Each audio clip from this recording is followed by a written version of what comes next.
নমস্কার। উস্থি united primary teachers welfare অ্যাসোসিয়েশনের পক্ষ থেকে আপনাদের সকলকে স্বাগত জানাচ্ছি।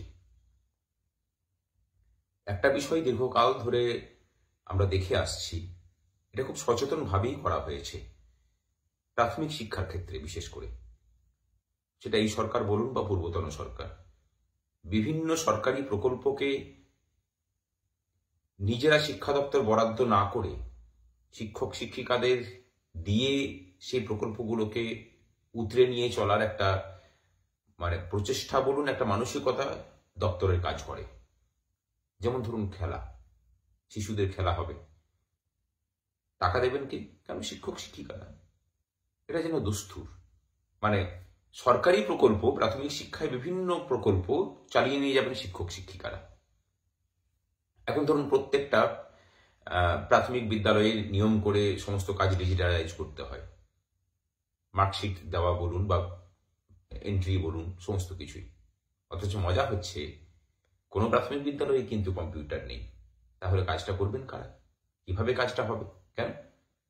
প্রাথমিক শিক্ষকরা তো আছেন, নিজেদের পকেটে টাকা খরচা করে বিভিন্নভাবে ব্যাপারটাকে ম্যানেজ করে নেবেন। ঠিক এই ধারা চলছে এবং যতদিন যাচ্ছে সেটা বাড়ছে। এখন আবার একটা নতুন হুজুগ উঠেছে, এটা হুজুগই বলবো।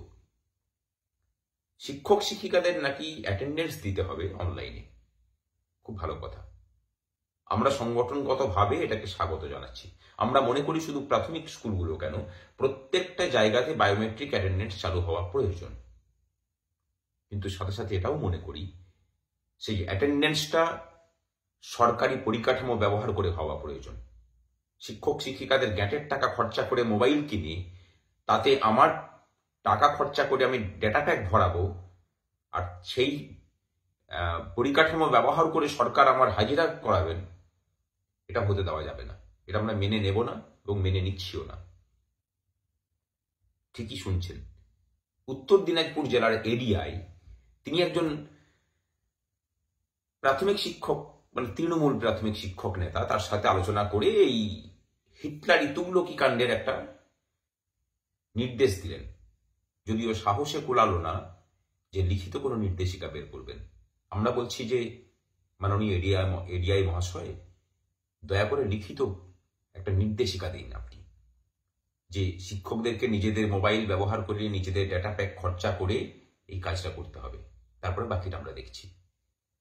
আর উত্তর দিনাজপুর জেলার শিক্ষক শিক্ষিকাদের কাছে আবেদন যে আপনারা সকলেই এই প্রক্রিয়াকে স্বাগত জানান, কিন্তু কয়েকটা শর্তে। প্রথম, বায়োমেট্রিক অ্যাটেন্ডেন্স যদি চালু করতে হয় তাহলে মেশিনের ব্যবস্থা সরকার করুক।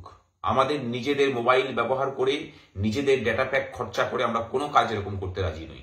এই জায়গাতে নিজেরা অটুট থাকুন, অটল থাকুন এবং কারোর কথাতে পরিচিত হবেন না। যদি কোথাও কেউ অসুবিধা সৃষ্টি করতে আসে বা কোনো রকম হুমকি দেয়, Usthi united primary teachers welfare association আপনার পাশে আছে। আপনি সংগঠনের সদস্য হন বা না হন, আপনি প্রাথমিক শিক্ষক কিনা সেটাই আমাদের কাছে দেখার।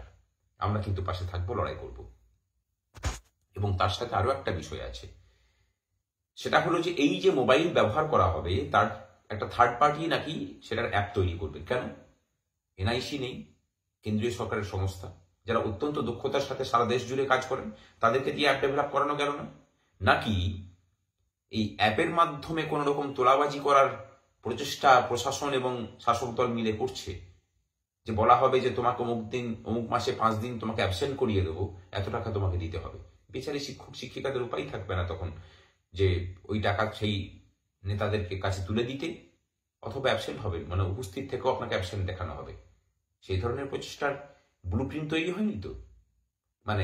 জায়গায় জায়গায় এখন কাটমানির যোগান কমছে কিনা, তাই নতুন নতুন রাস্তা খোঁজার এটা প্রকল্প নয় তো? আমরা বিরোধিতা করছি, যে প্রক্রিয়াটা হচ্ছে সেটা বিরোধিতা করছি।